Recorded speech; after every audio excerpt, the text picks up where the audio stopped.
Now available in paperback and Kindle, All About Marilyn. Learn all about the struggles of a faded former teen sitcom star in this absolutely fabulous 5-star screenplay. Get All About Marilyn in paperback and Kindle on Amazon.com today. Gay actor and writer Billy Eichner decided to call out Justice Clarence Thomas and other alleged homophobes at the MTV Video Music Awards last week. Now, last week at the MTV Video Music Awards, your Billy Eichner decided to use the awards platform as a place to go out here and talk about his political issues with Justice Clarence Thomas.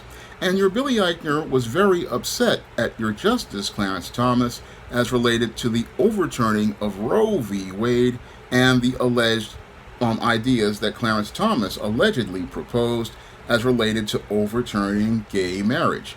And as your Billy Eichner went out here to denounce Clarence Thomas in one big virtue signal at the MTV Video Music Awards, he then took a minute to let us all know about his gay romantic comedy, which he says is the first gay romantic comedy, Bros. Now, when I take a critical examination of the behavior of Billy Eichner and the statements he made at the MTV Video Music Awards, it was just one big virtue signal to get the attention of all of those SJWs out there.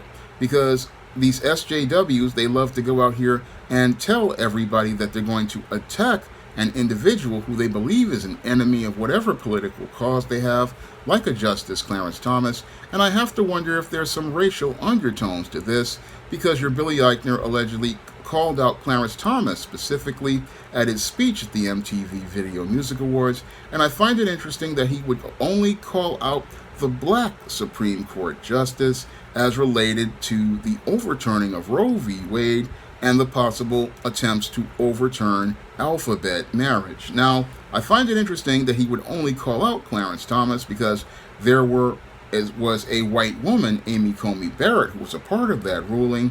There was Brett Kavanaugh. There was all of these other justices who were a part of that ruling. But he doesn't seem to have any smoke for the white males or the white female. No, he only has smoke for the black male.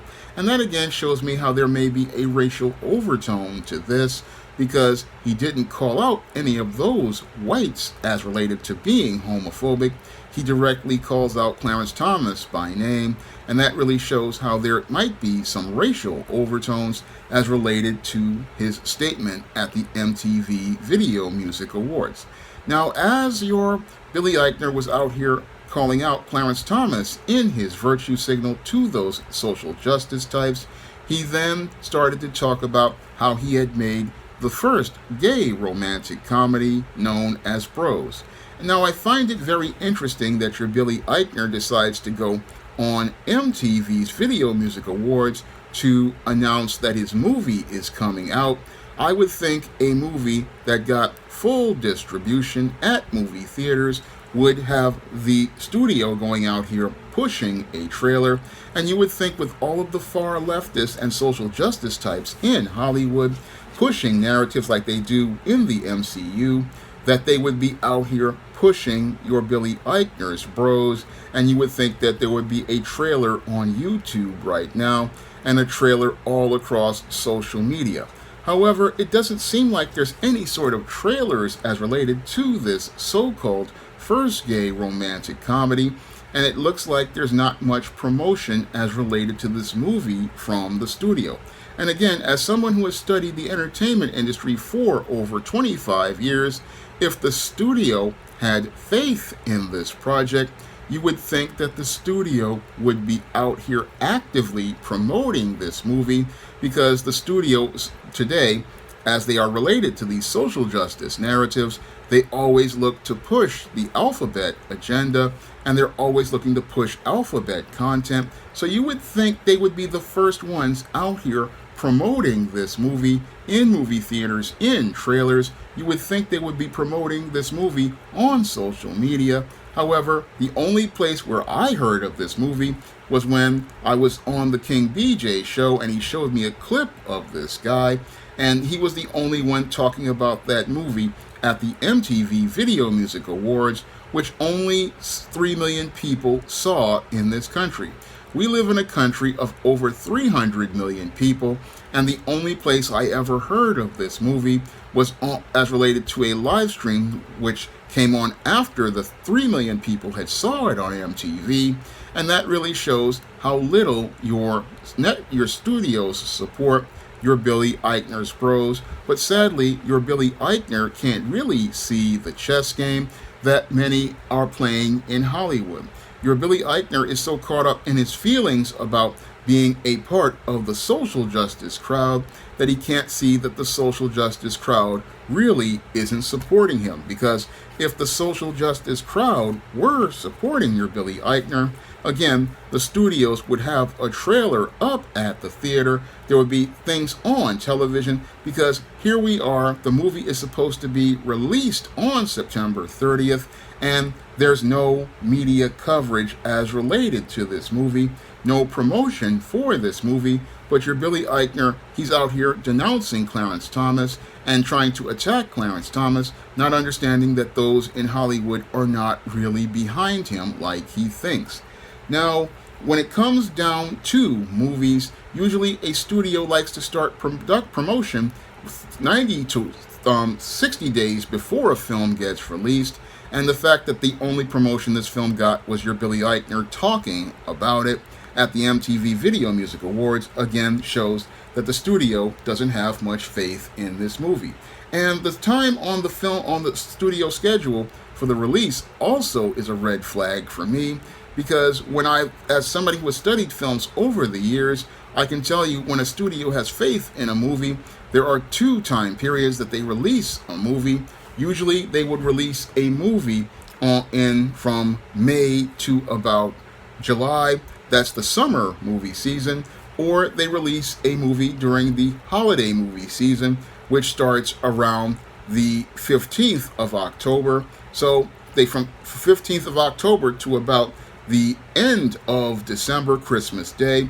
This is where the studios put their best projects, and when they put your project in a period from September 30th to about the end of August, that means the studio has no faith in your movie, and they have just what many in the Hollywood industry call taking out the garbage, because these are the movies that they believe are not going to perform well, and they just want to release them just to see what they can get, and they don't have much faith in that movie. And if your movie falls on September 30th, it means that the studio basically believes your movie is a failure, and they're just trying to take whatever losses they can get and mitigate those losses so that they don't suffer an embarrassment on their books.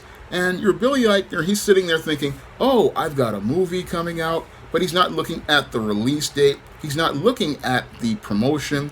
He's not really looking at the big picture. He's thinking, oh, there's representation, but he's not looking at how he's being represented, because passively, the studio is representing him with the first so-called gay romantic comedy, but aggressively, they are setting this movie up to fail.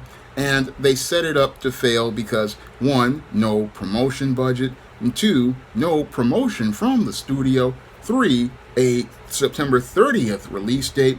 These are all red flags for everybody who has worked in the film business. Unfortunately, your Billy Eichner is too caught up in his emotions about talking about the politics of Clarence Thomas to see the screw job as related to the business of Hollywood. And because he can't see the screw job as related to the business of Hollywood, what he wants to do is think that he can go out here and virtue signal to people all across the country in an effort to try to persuade them to see his movie. But the whole thing is that not 3 million people at the MTV Video Music Awards in a little 1-minute clip, that's not going to incentivize anybody to go see a movie where we can't even find a trailer. So he's sitting up here talking about the politics of Clarence Thomas, further alienating the more of the core audience, because most Americans don't like to hear about politics as related to entertainment, and he's bringing problems to people. And this is par for the course with your social justice types.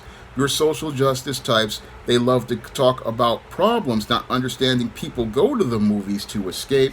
They go to the movies to avoid problems, and they go to the movies to get a laugh and to get away from their problems. But here we have your virtue signaling Billy Eichner calling out Clarence Thomas, homophobes, and then talking about his movie, not understanding he's already further alienated his core customer base, and he's alienated many of the other customers out here who have never even heard of his movie, and he just doesn't understand that this approach that many social justice warriors try to use, this is why many of their projects fail, because they don't really go out here and try to sell the audience. They go out here, start talking politics, they start preaching to the audience, they start attacking the audience, part of the audience, because you're calling out Clarence Thomas, that's going to alienate the black audience, and calling people homophobes as related to Roe v. Wade, that again polarizes the audience. So your Billy Eichner,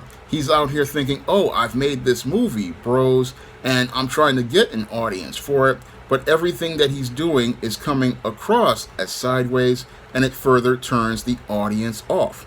Now, your Billy Eichner, he's sitting up here thinking, oh, this is going to get me attention, and it's going to get people talking about my movie, but most people don't even know about his movie, and they don't care about his movie, because you can go on Tubi, and you can find multiple LGBTQ movies, and there are some romantic comedies out there. So he makes the statement that, oh, this is the first gay romantic comedy. Well, I was on Tubi about a week ago, and they had multiple LGBTQ movies, and there were several romantic comedies on there. So your Billy Eichner statement is completely false. He's sitting there saying, oh, this is the first gay romantic comedy. No, there were several before this, and he's sitting there trying to get people to pay attention to him.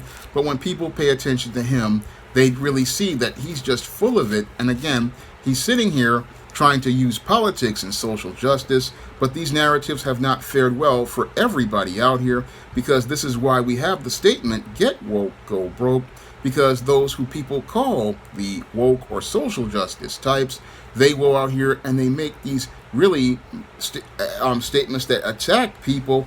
They try to threaten and shame people. They bring politics and identity politics to the forefront, and that drives away the customer for entertainment, because people want to be entertained. They don't want to be preached at. And your Billy Eichner, he came at the MTV Video Music Awards to virtue signal, and as he was virtue signaling, he was hoping to try to shame people into watching his movie, but nobody wants to watch a movie that they're shamed into watching. No, people don't want to see that type of virtue signaling, because we saw what happened with Lightyear earlier this year, when your Chris Evans tried to shame people into watching Lightyear, and your Billy Eichner is using the same approach that Chris Evans did, and all that's going to do is drive the audience away from bros, and it's going to make people think twice before they ever consider watching any project from a Billy Eichner. Now, this video will not be monetized, so if you want to see more content like this, you can send a donation to the Cash App, which will be greatly appreciated. Or you can pick up some of my books on the SJS Direct imprint, like the ISIS series, the E-Steam series, the John Haynes series, and the books of the Spinsterella trilogy on Amazon.com in paperback and Kindle format. You can also find them on Smashwords, the iBook Store, and Google Play. That's all I have to say for this video. You can comment, rate, and subscribe. Now available in paperback and e-readers, All About Nikki, a fabulous first season. The Fresh Prince of Bel-Air meets Clueless in this absolutely fabulous African-American 1990s teen sitcom. Get all 13 episodes of All About Nikki, the fabulous first season, in paperback and e-readers today.